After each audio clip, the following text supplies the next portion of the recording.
yrtit ja sakset. Siinä on hyvät kaverit.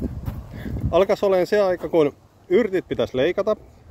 Ja täällä nyt esimerkiksi tässä oregano on lähtenyt jo kivasti kasvuun. Siellä on muuttunut, varret on muuttunut tällaisiksi vähän violeteiksi. Osa täällä vielä vähän maassa.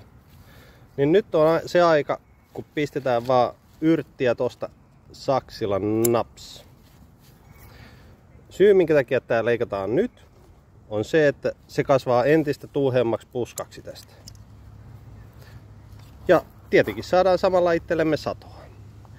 Eli timjami ja oregano, molemmat kasvit, tästä vaan laitetaan nippuun ja raakasti poikki, naps.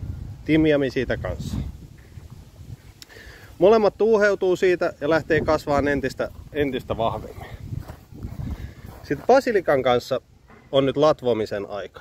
Täällä on hienosti lähtenyt basilika kasvuun.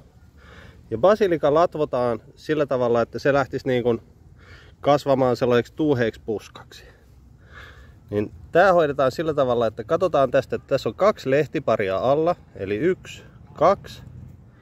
Ja sen jälkeen katkaistaan, jätetään tohon noin 2 kasvavaa lehteä ja tosta noin vaikka sormella nipistää sen poikki. Saa tällaisen pienen kasvupätkän siitä itsellensä ja tekee tämän kaikille basilikoille. Niin se lähtee siitä kasvamaan tuuheammaksi puskaksi.